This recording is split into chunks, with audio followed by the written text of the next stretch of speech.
Welcome back to a War Selection team game. Now, I was sent this video by Mongo, Bray, and True because they said that this game was incredibly good, and I understand why. It turns out that both Mongo and Bray end up fighting against True and True to Plug. And if you know those guys, good. If you don't, then these three are fans of my channel, and they play with me a lot since my channel was made, and they also supported me a lot. So I'd like to thank them for not only sending me this replay, but also for sticking around and being such loyal followers, loyal subscribers. Anyway. This match is quite interesting because of just the sheer amount of chaos that ensues from this. So as we see, we're going to speed up time a little bit. As you see, of course, it starts out as a normal game. Everyone's scouting, etc., etc. You see all little scouts running around everywhere. But as you see up here, so this is where it starts. Up here, these two are incredibly close to each other. It's actually very interesting to see how close these guys are together. And you see Green over here, he is already preparing himself quite well. Although I would have taken these houses and built them more over like in the line formation right here. But he is playing a lot, putting a lot of towers down. Playing defensive. Meanwhile, this guy right here, he is a very, very easy target. Really, just going mass spearman would have taken this guy out.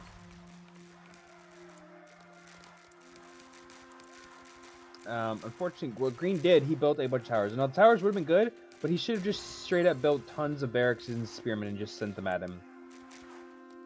So that way, you don't have to worry about building towers and such. Oof, we just put him down a little bit. Right here, I see Jack tried to come over here and build some towers to help his friend. Although, one thing is that he built these towers way too far. And this doesn't actually help him in any way. Sure, he's sending troops over, but again, this is not helping him.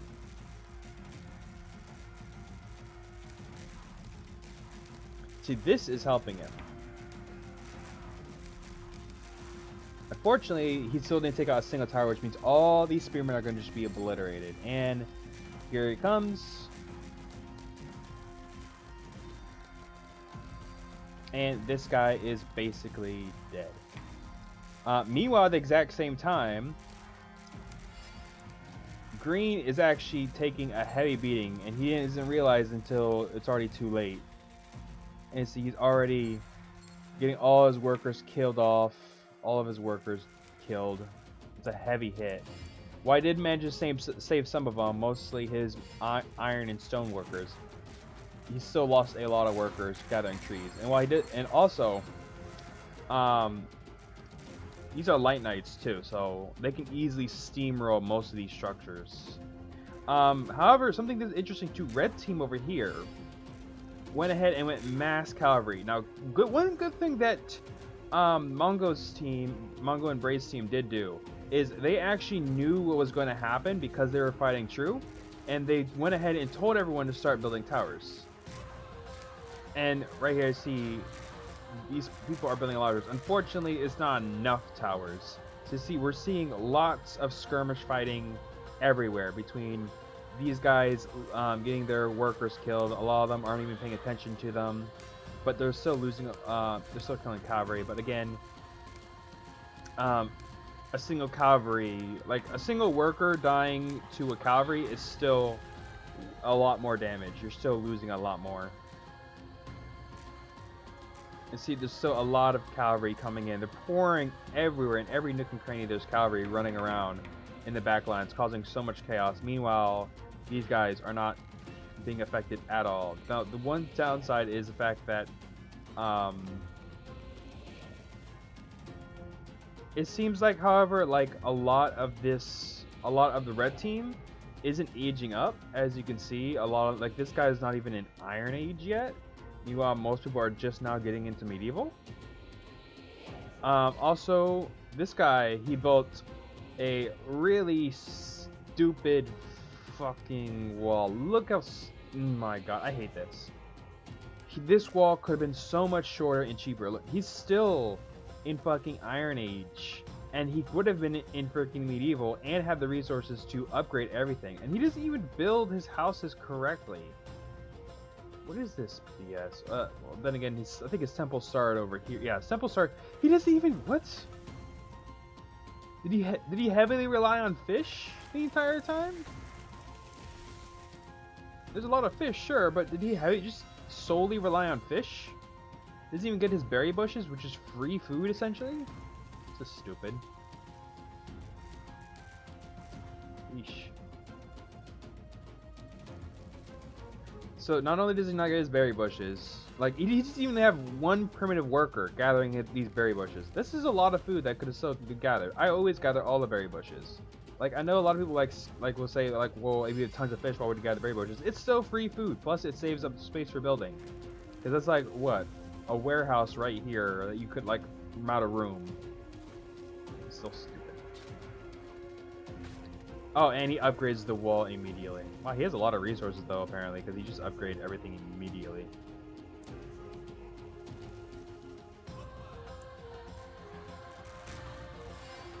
Anyway, regardless, so right here, as you can see, there's still a lot of chaos going on in the back line. Everyone is attacking the workers, which is smart with cavalry. Again, smart. The number one downside with cavalry rushing, however, is if you lose too many cavalry and you don't gain enough kills when it comes to workers. Like, for example, right here, murdered all those workers, and all these workers are probably going to die as well. Most of them, at least. So it's basically like you need a net positive when it comes to cavalry rushing. So you can kill as many, like you can send as many cavalry, but if you don't kill enough workers to make up for the loss, because a single worker can produce up to, like, within a time frame, up to, like, at least, you know, a night at most, every few minutes. It can gather enough resources to do so.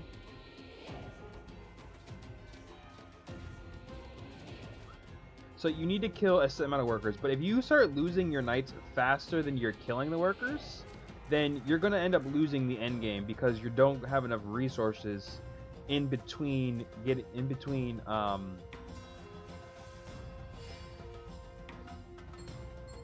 to the next age. I see Bray over here. He's went ahead and gets a lot of macemen, which I'm guessing he had. He just never upgraded them. Where's Bray, anyways?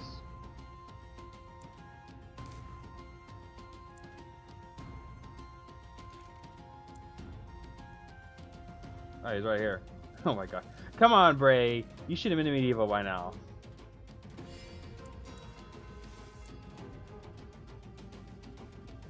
No wonder you could barely help this guy. Anyway, it seems like right here, again, they're going in for another assault, but this time this is a massive assault of full pikemen, oh my gosh, full Western European pikemen, Asians, Ashigarus, Springolds. Damn, this is a lot. Now, honestly, they should have... Okay, so this guy, when he went ahead and he spawned a bunch of troops, and he went ahead and got some gunships. I'm sorry, warships to help, like, alleviate the costs, or help alleviate the storm, because this is the only production he has left. And also, he goes, and Bray goes and sends all his archers to help him, which is smart. Unfortunately, these Springolds are freaking relentless. Now, luckily, Bray is smart, and... Oh no, this is not even Bray, this is Celine. Oh no, Bray is over here. Celine is smart, and goes ahead and just knocks out these Springolds. Now here's something stupid too. So this guy has Western European pikemen, and this guy had a mass army of Ashigarus and archers, and yet their entire army got wiped with European archers. And these aren't even the good kind. These aren't even longbowmen. Their entire army is just getting absolutely wiped. And look at this. They're killing the archers faster than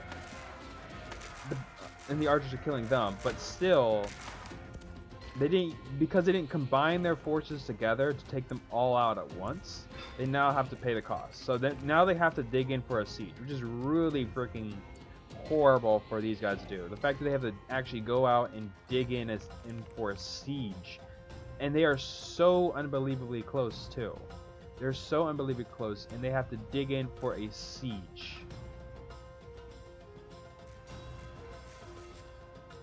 Meanwhile, again, we have Green over here having warships exploring the coastline.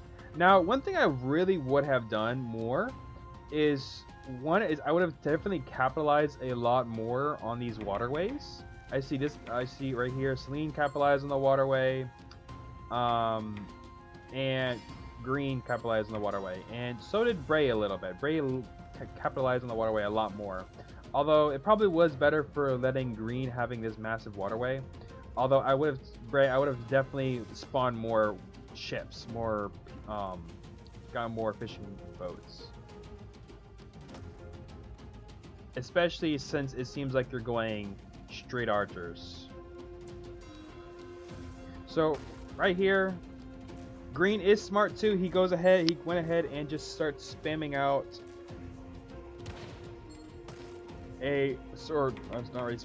producing rocket cannons. Unfortunately, rocket cannons are the absolute worst. Eastern Europe has no good siege units at all. The hand cannon is probably the best one they got, and that's an IR2, and it's expensive as fuck. So right here, again, he's digging for a siege, and from the looks of it, this guy, when it comes ahead and starts spamming out these guys. Unfortunately, again, these are Western Europeans, so Samurai and Ashigarus have zero chance of making it. Now, luckily, Bray's longbowmen are here to help just basically finish these guys off. And it wasn't for these longbowmen, they would have immediately been overwhelmed. Because look how much damage these longbowmen are doing against these pikemen. So longbowmen are definitely the way to go. Archers, but just archers in general are like the strongest thing to go for.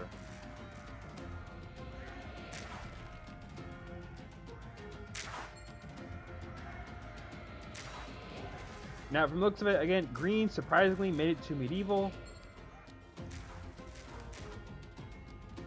And it looks like, as far as the team goes, it seems like this guy made it to France. Lloyd made it to France. And this Benny also is still medieval. So most of the team is still medieval. However, it does seem like the yellow team is getting up into industrial, as is red team, True's team. True made to Russia. So it seems like while most of yellow team is making it, is just not making it to industrial, it does seem like red team does have the slight advantage as they're making it to industrial first. And they're getting all the necessary units. As you see, they're getting, lots of airfields. They're getting a few airfields, balloons. This guy still hasn't made it to. I'm guessing he's just not making it to late. True, again, making everyone else is now. They still haven't hit medieval. They're just now getting not medieval. IR. Yeah, most of the team is just now getting IR. So red team definitely does have an advantage in this situation. Unfortunately, they still spawn in a huge army of units. Now, luckily for them, they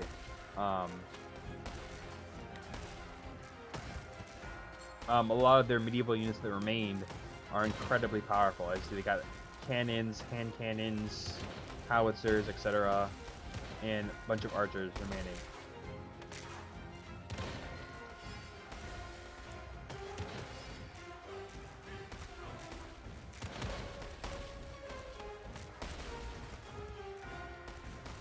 Now, for the downside about this is the fact that, well, you can see how this force is going. There's death sights, howitzers, balloon towers, everything.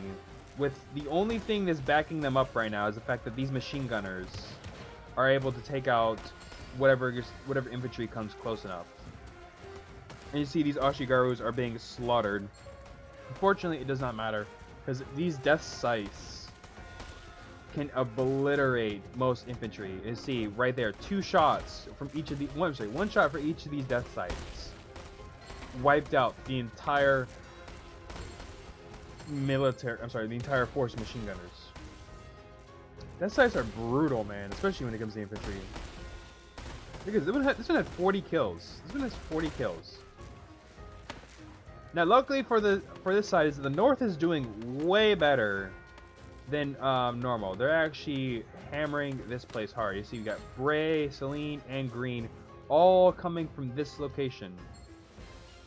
All coming from the north, and they're hammering this area down. Unfortunately, however, it seems like the one downside is the fact that this Eris. Oh my god! I just realized. Hold on. I just realized. I didn't even notice this. I watched this replay before. How did I not realize this? Wait. Eris pads her chest. Oh my god! I just realized that name. Oh, I feel like an idiot. Hold on, let me go back there. Eris pads her chest. I just realized that name. I looked at that name like 5 different times, and not once did it click in my head. It just now clicked in my head. Eris, for those of you who don't know, that's a Konosuba reference from when Aqua tells one of her followers that Eris' breasts aren't real, that they're fake and they're pads. And he told her to constantly shout, Eris pads her chest. Well, I know who's an Aqua follower now. Which is funny because I prefer the goddess Eris way over Aqua, because at least Eris is smart.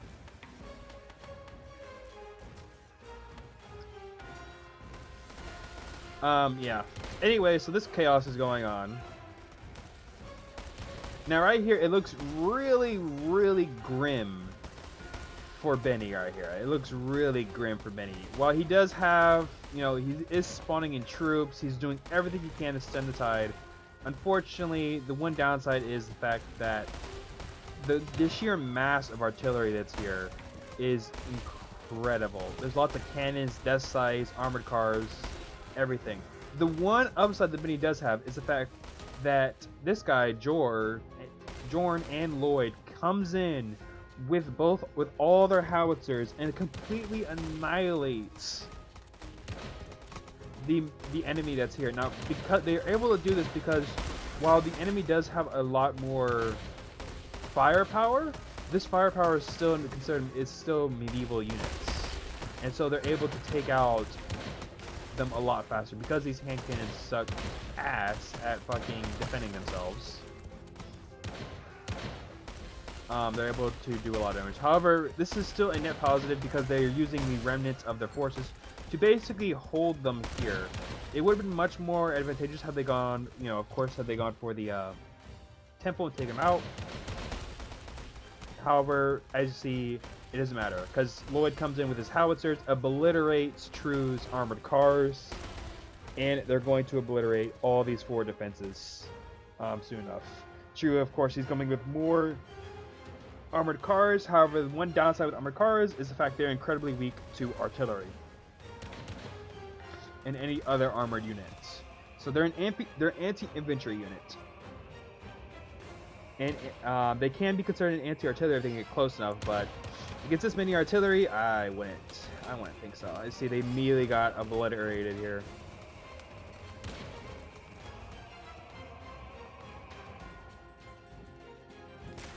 Right here in the north, however, I see the fighting is doing much. Well, it's slowing to a crawl, honestly. So while they are doing a lot of damage, they're able to do a lot of damage. It's slowing to a crawl. Eris is constantly throwing militiamen to slow them down, and it's working. It's still working. The fact that so much fighting has happened and they're still slowing to a crawl. One thing I would have done, like more, like especially, is I would have focused like a little bit more at sea, just a little bit. I would have definitely tried to control like these waterways, like especially this middle lake, and establish maybe some like miniature blockades. Essentially, with like all these rice farms and all this stuff here. So I would have definitely tried to like take over the sea load. Maybe get like a battleship and like 2 machine gunners, so like patrol the waters. Which does seem like a little, like, it does seem like Green and Bray is still doing it. Bray, how the fuck, why the fuck are you still making galleons? Or galleys? Why? Why you do this to me, Bray? I get you like medieval a lot, but, come on. There's only so much these guys can do. You got grenadiers too. That's expensive.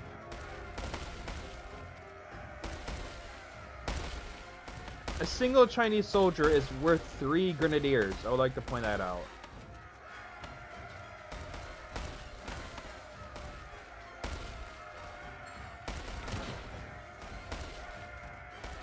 Wait, does that make sense?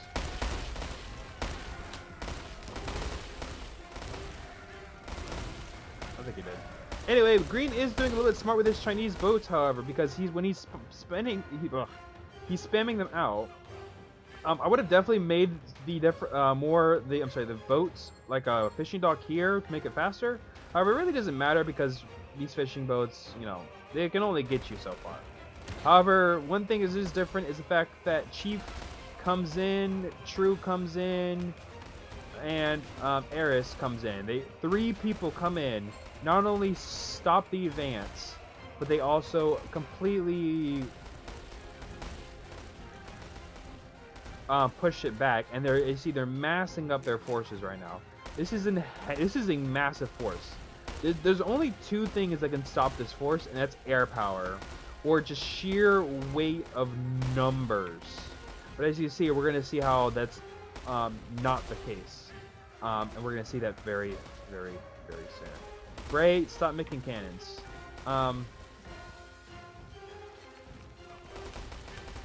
Meanwhile, again, there's a lot of skirmishing going on everywhere along the borders and such. I would have definitely, again, see right here, Lloyd comes in. He's going in with his cannons. He's being smart about it. He's actually, Jorn actually has machine gunners here to protect the units too. I would have definitely, like, going forward, it was smart, because you see this guy's right here. However, he has a heavy defense too. Dang. Mongo obviously comes in with his armored cars to try and disrupt the backline. This is smart. You want to disrupt the backline as much as possible to buy more time, although I am disappointed that there's no Chinese guardsmen. You would think that because there's at least one China, you would get some Chinese guardsmen up. And actually, that probably would have helped in this situation, now I think of it. And you're gonna see why. Anyways, actually, wait. Why did Green not make any Chinese guardsmen? This would have been very useful in this situation, especially against these these Turkish cannons. Draw them in a little bit. Come around with the cannons, or come with the mounted guardsmen. As you see, again, the sheer weight of numbers is helping a little bit, although not too much. He is able to, again, destroy most of the structures. Unfortunately, it seems like he's also focusing a lot on these fishing boats. Although I think that's just so that way they don't, sneak up behind him.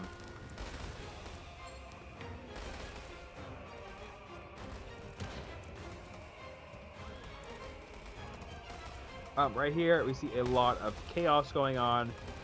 Allies have come in. True. Mainly, yeah, just True coming in with his units.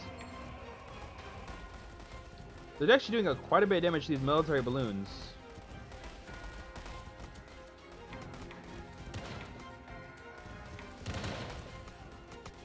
And luckily, because these are howitzers, they're actually doing a fair bit of damage. He also has a lot of French FT-17s, but again, this is a lot of armored cars. Will he be able to hold this? I think he will. But still, you know, even if he loses, you know, a few howitzers, let's see. And surprisingly, he didn't lose any howitzers. Yeah, right here, he should have just immediately kept pushing forward. I know that it seems like it's dangerous, like you have to be cautious, but this is a situation where you have to take someone out right here, right now. Yes, there's heavy artillery, but these howitzers are enough. These howitzers are definitely enough. And the fact that they keep pushing back is quite concerning. I think he may have called in. Yeah, no, he kept pushing back with his howitzers because he was scared of the balloons. This was incredibly bad for him. He should have kept pushing. And now he's going to pay the price for it. I see, it looks like, you know, he's going to be able to take him out, but right here, Lolly comes in and just helps destroy all of these FTs. Now, he does luckily do a little bit of damage to these can towers, but again, these howitzers have a longer range, or semi-longer range. But I guess unless he was waiting for this, motherfucker. Right here, look, he's just now pushing up with support with his own units. Oh no, it wasn't even his own units, there's someone else. Now he's coming in. Although he could have come in, if he came in a lot sooner, he could have avoided all this. So that was kind of dumb for him. Meanwhile, all this is going on. So I see the pure weight of numbers is here. However, Chief's here, completely obliterating anything that so much as crosses this wall. Like, sure, the militiamen won't matter, but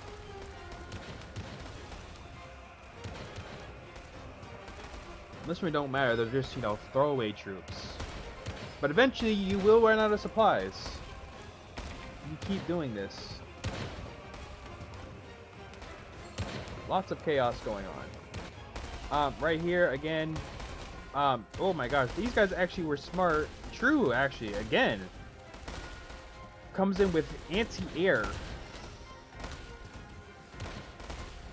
And completely annihilates them. And here's the thing, these anti-aircraft, these Russian anti-aircraft, they're cheap units. They're cheap throwaway anti-aircraft. They aren't strong at all. And he completely, look at this. He could have avoided so much had he just went in and take him out right then and there. All these howitzers, all these anti-aircraft were not even there had they just sent in the howitzers and finished them off.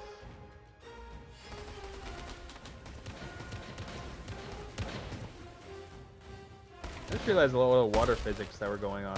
It's actually kind of funny.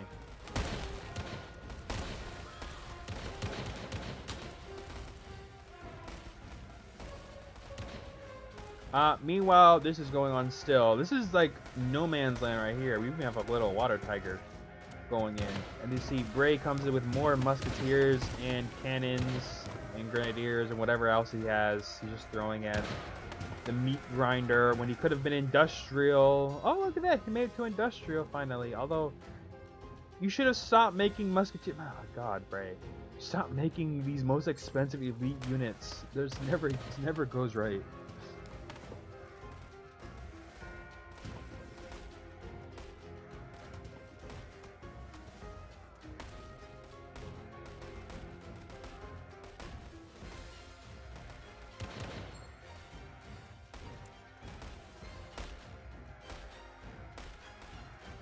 I can't, it's so laggy when I speed up time. There's a lot of chaos going on.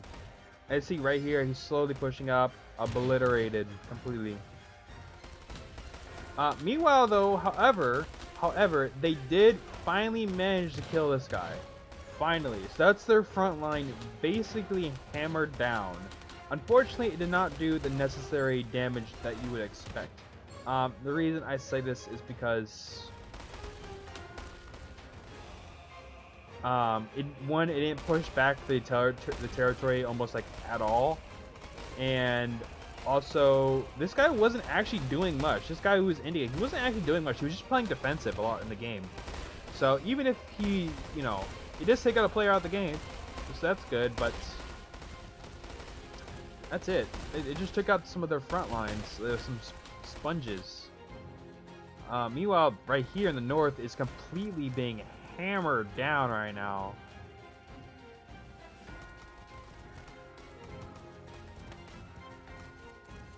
And green is, you know, he got smart a little bit. He started making machine gunners. Machine gunners do take a little bit longer to produce, but they are more effective, especially dealing with China. Unfortunately, it doesn't matter because not only is he dealing with the pure weight of two powerful Asian countries, Turkey and China. He's dealing with two, so not only does he have to deal with the mass spammage of China, he also has to deal with the heavy artillery of Turkey, and that right there is like an amazing combination too. Getting lots of light cannons with the combination of just pure weight of numbers of our like Chinese units, that's a huge thing. That's huge. And you see right here, he's being right now pushed back finally. He does have built some docks over here to try to gather the fish, but looks like it doesn't look too good right now. Doesn't look too good at all. Celine tries to come help by sending machine gunners, but it's gonna be too late by the time it gets to him. I see right here, especially their backline, like these guys have been taking like virtually no damage whatsoever in their rear. They still have tons of workers. And this guy, however, he hasn't produced virtually anything, but he's still going to send in troops. As you see, he still has a lot of medieval troops that he's calling in. And I would have also taken out this guy too, like right here. Oh shit. Lloyd. If I was Lloyd, I would definitely have taken out this guy as well. Just to add, just like reduce the amount of units, because taking out one person won't change the outcome of the, won't change the end result in a way, because you'll still have to deal with, of course, you know, some of the more strategic minds of the game. It still would have reduced the number of people you have to deal with in the future. Now, luckily, however, yellow team does get the bonus of having the wonder. Unfortunately, green is gone. He is finally taken out, and that's basically an end game for the north. So the entire north has been wiped out. So it's now, this entire place has now become no man's land. And the future is going to be undetermined. Now, luckily, however, Gray built a wall. Not a very good wall, but it's a wall nonetheless. Something I would have definitely done is, like, the moment I saw this coming in, I would have been like, yeah, I built a lot of anti-tank traps. A lot of them. Although I don't think it would have stopped the artillery at all. Or the infantry. And I see constant obliteration, like a huge amount of units coming in. Huge amount of units coming in. And Bray's he's still in IR1, and he's just not getting machine gunners, which is smart. Howitzers and machine gunners. Smart. Ooh, the chaos. Hold on, let's reduce speed. Just speed. Yeah, there you go. Huge amounts of chaos going on, and plus they now have full territorial control of the north, which is big because having this northern area would have been a huge bonus.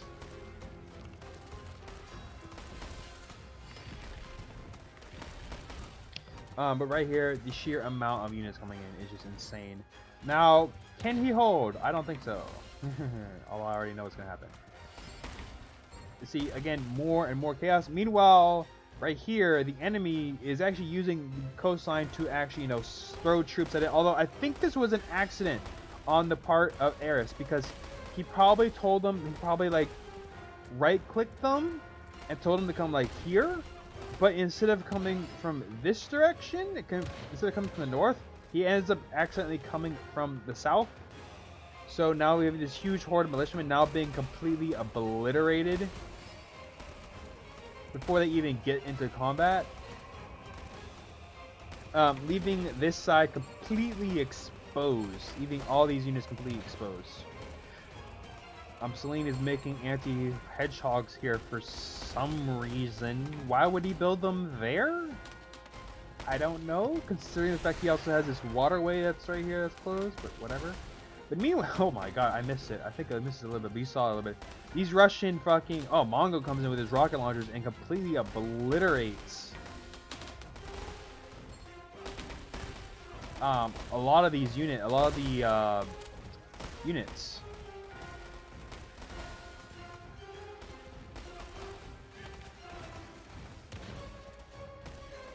Right here, Mongo also comes in with his balloons, military balloons. These are Mongo's balloons.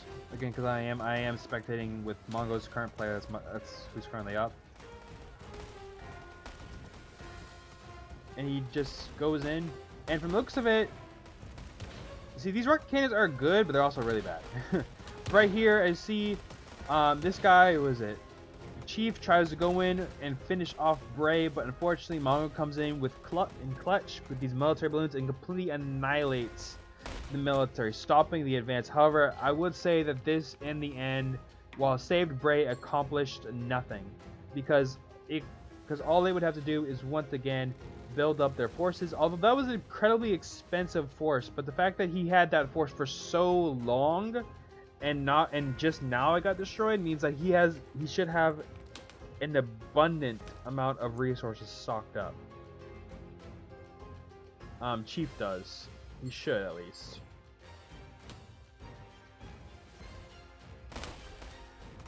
Meanwhile, right here in the middle section, the front lines, a lot of chaos going on. This has become essentially, again, no man's land. Whereas, interestingly enough, actually, this is interesting. Chief, instead, this is Chief units. He comes up to the middle and starts building artillery towers. Why would he do that? A slow advance, maybe? But they have the wonder. This is not something they should have done. This is bad. Like, here's the thing. This does solidify the middle and prevent any forces from coming up. But this is horrible placements. This is something they shouldn't have done. It secures the front line, prevents anything from moving up, but any real assault would have stopped this force in its tracks. Like, would have just obliterated this.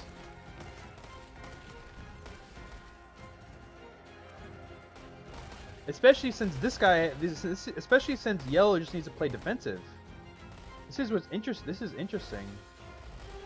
So right here, though, this is something that I thought was smart, but also so Tajak goes ahead and starts building starts fortifying this area.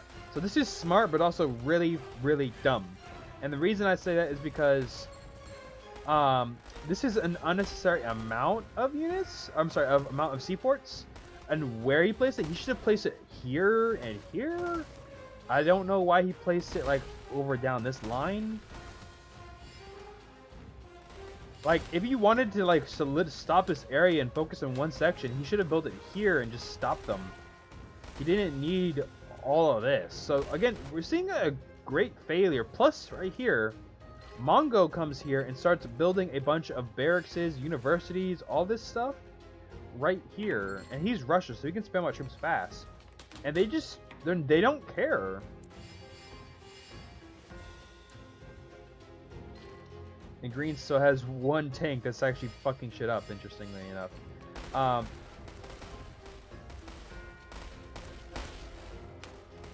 Right here, look, they just these sea forts are now going to be completely annihilated because they don't have they don't have any cover. They don't have any anti-air. They're just going to be obliterated by these Rangers, howitzers, and such. And these balloons are just gonna go in and just destroy shit. Now he just try to upgrade this, but they only really need to destroy like this section. Like, okay, so I just see the range. He probably built this because of the range, but seriously, what would this accomplish? a few pot shots at most. I see right here they're obliterated. These C4s are expensive too. That's disappointing. But however, besides that, right here, they realize they have 15 minutes left. They are basically out of time. And so they are now throwing everything they got into just fortifying and trying to push. True over here with his Russian tanks.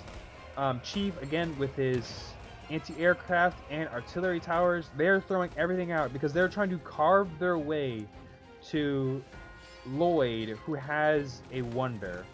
And also, right here, he now... Oh, there you go. Lloyd also has Potez coming in, which is an incredible unit. He's going in for the artillery. Smart. Very, very smart.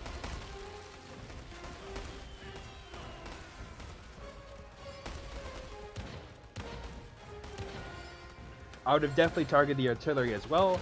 However, it seems like... Oh, wow. Right here. Yeah, they're all focusing. Look at this. This is kind of...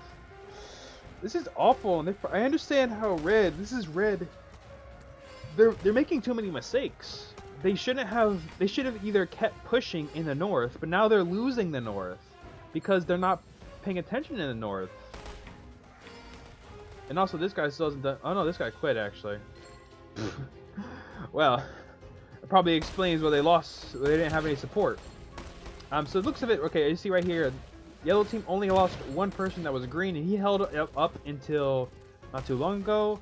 And meanwhile, red team has lost 3 people, which is not good. It doesn't mean that, you know, it doesn't mean they still can't win. However, it does decrease chances, because even if you get one noob on your team, that one noob could still contribute a little bit, just a little bit. Now, again, not too. Again, when I say a little bit, I really do mean a little. But he's a good bullet sponge, essentially.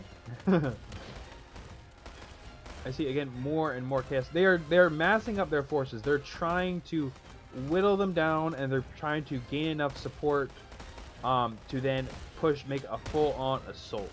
But I see, like, yellow, as far as yellow team is concerned, they do not care. They keep throwing themselves to try and stem the tide, and red team now realizes this, and they're now pushing forward, realizing that every second they delay, they're going to lose. And so they try their best, but right here, this is also their mistake.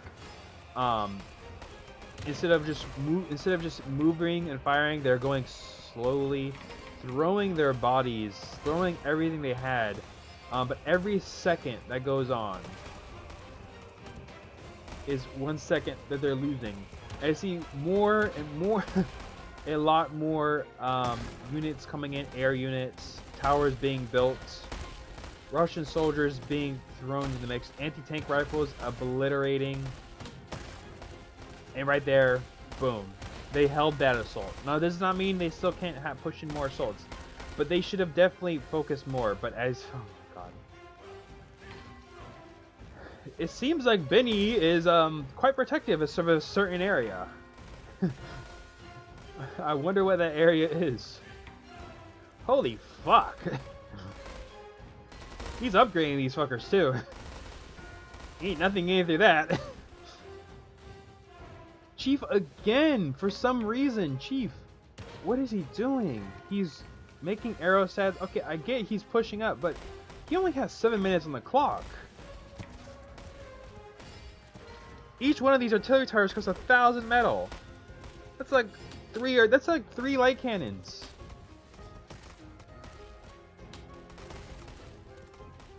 Right here, Tool comes in. Now he's just now they get into combat through automatically. But however, George comes in with some tank destroyers and completely annihilates these units, these artilleries.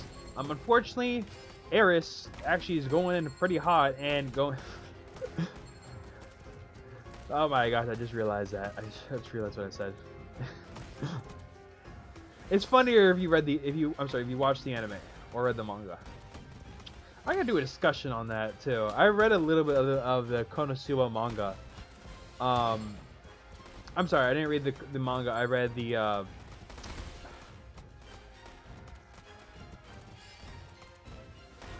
what was it called? I read the anime wiki, essentially, of the story so far that's being made. It's interesting. I do feel bad. for some of the characters, though. None of them have gotten laid yet. Although that's expected to be in an anime. That's expected to be in an anime.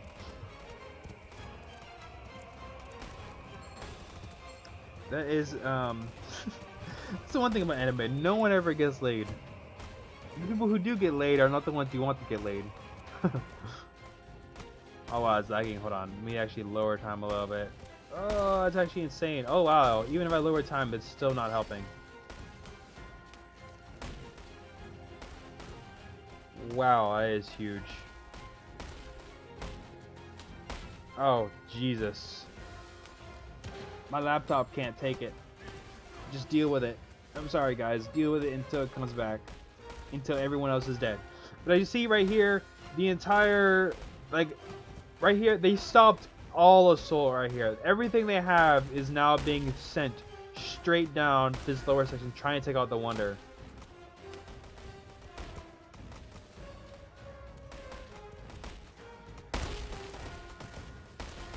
Alright, there we go. It's back. So right here, everything they're being sent out is just solely take out the Wonder. Now here's the thing though.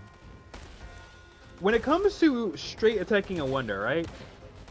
The Wonder is the hardest place to get. They will, everyone on the team will fortify that location and give their lives to protect the Wonder, because no matter if they die, they still win in the end because they protected that Wonder. Now, it should be noted that any force that can break through that entire defense and take that Wonder basically won, because not only do they knock a key player out the game, but it basically also means that they have the resources and they have the manpower to continue on, to keep fighting. But if they don't, they wasted every single card they had to win. And here's the thing: there's been games where there's people be like, let's ignore the Wonder, let's take out all their allies.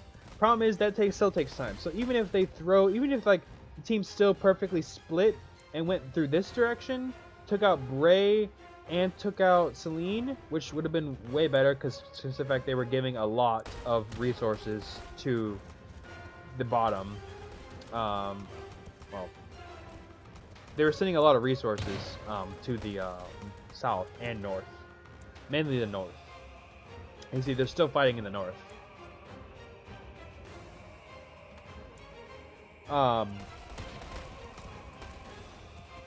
That's still, like, it still wouldn't matter because of the amount of time it would have taken to then push all those forces there, take them out, and then take out the Wonder. It would have been too late because you would have wasted so much time doing that. Now, I think the one thing was the fact they spent so much time on these other areas. As you see right now Chief is actually slowly going in, but it doesn't matter because Chief just spent all his resources, everything he had, building these artillery towers when he could just spam out light cannons and then focus this. Look how much progress he made. But it still would not matter because he spent so much time doing this. I'm sorry, building all this. He could have done. Chief could have been a major player, winning factor, but no, he just didn't do much. Tajak did so much. Again, Tajak did a lot. Like a lot of the remaining players in the back, True did a lot, Chief did a lot, Tajak did a lot. Those players did amazing jobs. It's just that their front lines they made too many. They made few mistakes, but the few mistakes they did cost them so much. They wasted so much making on those few mistakes that all the victories they had were meaningless in the end. They had many victories and few mistakes, but the mistakes they had cost them the game. Whereas you know, Mongo's and Bray's team, they had a lot of mistakes and few victories, but those victories was what won them. Was what won them the game in the end. Like their victory, like one victory they had, they took out the entire front line essentially. They literally did. So that I'm just gonna do a rundown. So Red did not take out the front lines that was necessary, but they did do heavy heavy damage. I'm sorry, they did heavy damage to their rear. They took out their economy. They were taking out their economy. They were, you know, they made it to industrial first. They made it to. They managed to like push up and obliterate certain areas, slowing the opponents down, slowing down yellow team. However, they took no one out.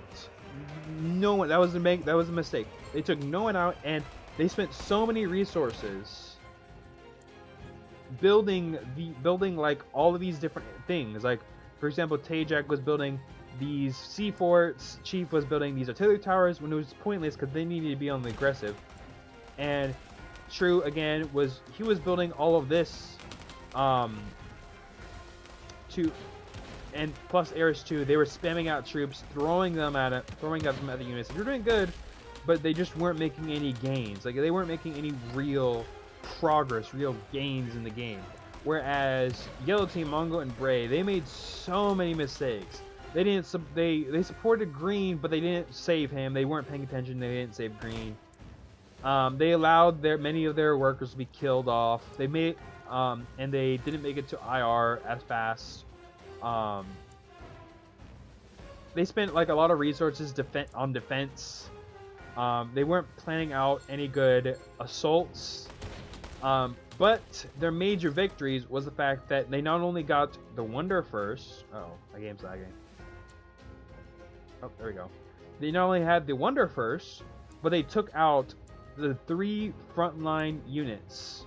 The 3 front lines completely out of the game quite early on too.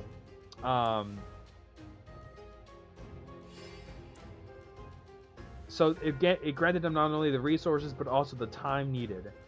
Since the front line, because now they no longer had to transport as many troops. I'm sorry, so now they no longer had to keep transporting troops to take out these few guys. Instead, they could, you know, take their time a little bit, and whereas the back of Red Team, True's team, needed to constantly send troops and their troops, because I don't know if you saw too much in the map, but they had to send troops from so far away to send them to their front lines. And every second that they sent, you know, it took them to get to the front lines. It was a second wasted.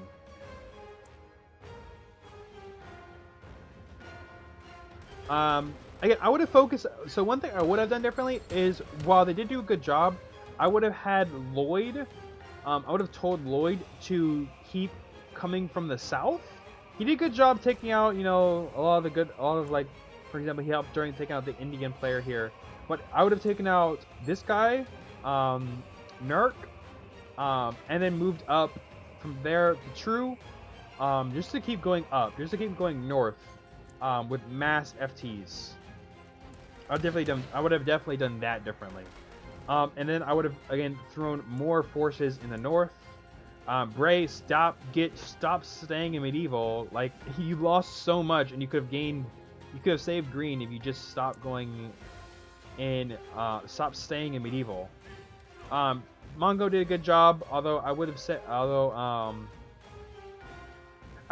mean, he made a lot of balloons, and that's really what his primary thing that he made, and that actually saved a lot of people with those balloons. Those balloons were deadly. Again, I would have also told a lot of the other players to just, like Benny, he was heavily focused on defense, which is understandable as to why, but he should have, I don't know what Benny could have done. Celine, or no, that was the wrong team. No, that's the right team. No. Yeah, they're no right. Yeah. Celine did a good job too. Celine actually did a pretty good job. Again, he took a little bit to get to an IR, but he did manage to, you know, help stem the time for Green. Tool and Jor, man, you guys. Jor, actually no, that's a lie. Jor did a good job because I'm pretty sure. Yeah, these are all. Or was it Tool? Wait, who was it? No, sorry. Tool did a good job because he had a lot of these anti-tank rifles. But Jor, you should have pushed up your balloons a lot sooner. But yeah. I hope you all enjoyed this video. It was a very interesting fight to see, and I hope you all enjoyed it. And I'll see you all next time.